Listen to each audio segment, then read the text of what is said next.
Les entrepreneurs zéro déchet, ce sont les structures privées, publiques ou associatives dont l'activité même permet la réduction des déchets.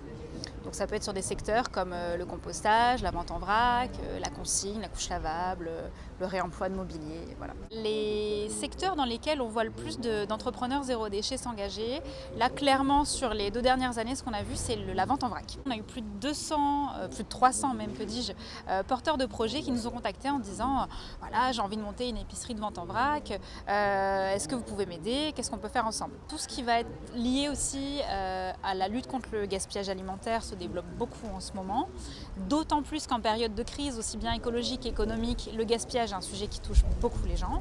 Quand on a 5, puis 10, puis 30, puis 100 personnes qui vous disent « je veux monter une épicerie de vente en vrac », à nous de voir ce qu'on peut proposer collectivement pour les aider.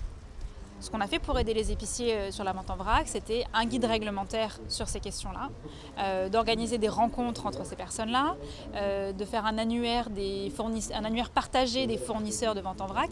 Ce genre d'outils mutualisés est vraiment quelque chose qui en plus rentre dans notre fonction puisqu'on aide collectivement un secteur et pas seulement un entrepreneur indépendant.